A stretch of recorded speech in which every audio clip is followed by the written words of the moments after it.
Greetings, young squires. This is Sir Rolland, a faithful knight to the one true light, and you're listening to our series on how to face, fight, and defeat the 7 deadly dragons. And generosity is the virtue we are discussing today.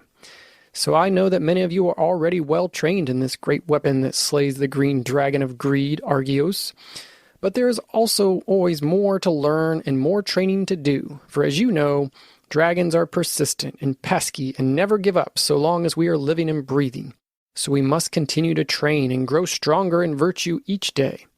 If you've been following along through this series on the 7 deadly dragons, you know that for each virtue we have discussed, I have chosen a medieval weapon to represent that virtue. Humility was the sword to slay pride. Admiration was the ballista to slay envy. Zeal was the spear to slay sloth. And for generosity, I have chosen the trebuchet to slay greed. What, you may ask, is a trebuchet? Well, it is actually a huge catapult-type contraption that can hurl large objects over great distances with tremendous force. And let me tell you, the green dragon of greed is huge. I'm talking green giant. And I don't mean the canned or frozen veggies. I mean a deadly dragon.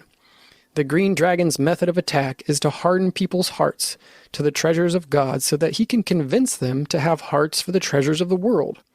Like the dragon Smaug in The Hobbit, he wants to entrap us to close ourselves off to helping others and sit on our own earthly treasure hoard in that lonely mountain full of gold and silver that can infect us with the dragon's sickness.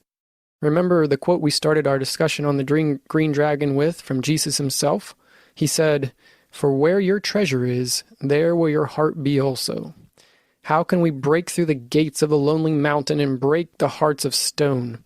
How can we penetrate the prison cell of greed that entraps our hearts and the people around us?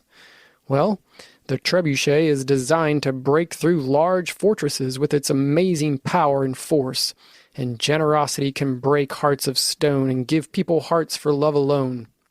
Yeah, I got that rhyme from that song we sing at Mass sometimes. It's called Here I Am, Lord, which is based on Isaiah chapter 6.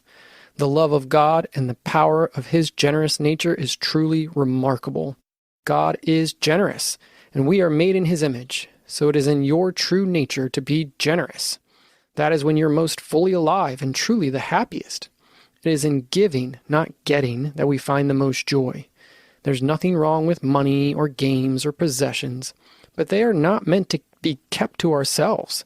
God gives us great gifts, and we should receive them joyfully. But then we should also share them with the world around us, not just keep them for ourselves. The real joy and power of the gift comes from giving it away. Giving and receiving are an important balance, but the reality is God is never outdone in generosity. He will always reward you 1,000,000 times more than anything you can give, because the treasure in heaven is greater than anything you can possibly imagine. So give generously in this life. The Christian life is often a paradox.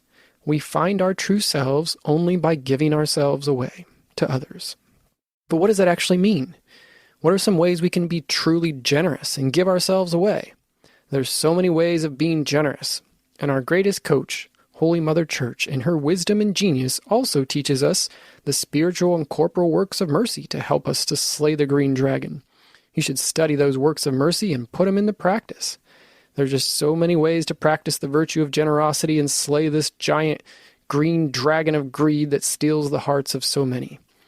Just find a way to make a difference in another person's life, and you will find treasure and true happiness, and your reward will be great in heaven. So stay holy, young slayers, and until we meet again, I'll leave you under the protection of St. Michael the Great Archangel, St. Joseph the Terror of Dragons, and Mary, Queen of the Angels, Our Lady of Grace, and the woman whose seed crushed the head of the dragon.